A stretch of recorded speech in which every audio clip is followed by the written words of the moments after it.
time lapse, and I thought it a good idea to maybe just talk to you a bit about the 4x4s I've owned.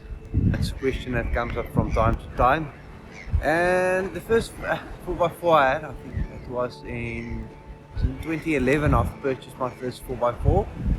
It was an Amarok. Now before then I've been reading up a lot about 4x4ing and what it's about, but I never got the opportunity to really do it. So I went out and I bought my first 4x4 at the end of 2011, and it was a white Amarok.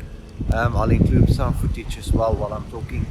And that's really a vehicle that got me into the 4x4 thing and learned me how to drive a 4x4 properly.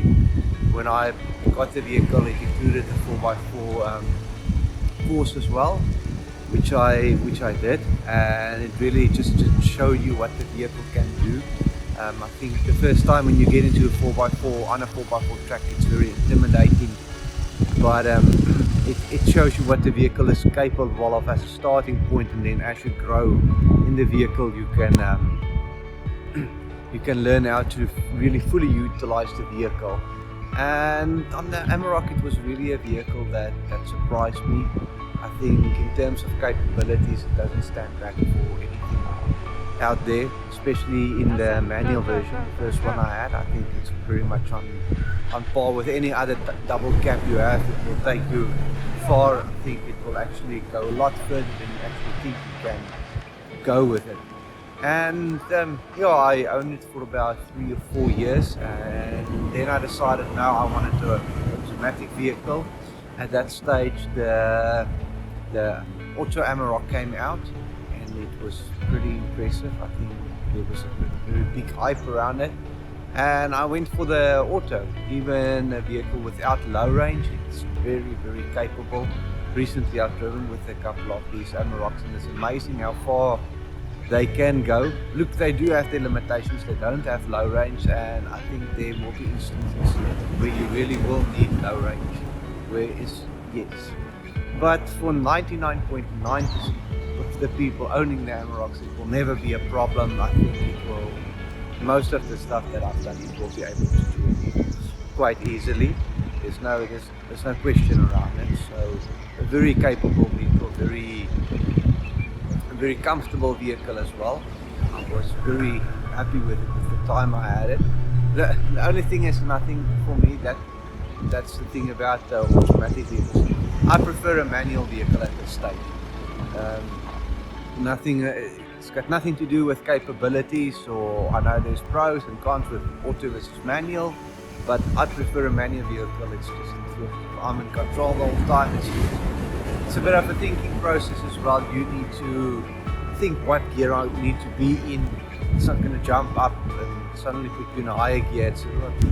I prefer it's a bit more manual involvement as well, so it's manual. But yeah, I like it. That's the way I like to do it. Maybe in a couple of years' time, I might go to an auto again. I don't know, but at this stage, I really like a manual vehicle, and that's the reason why I also went to the Fortuner.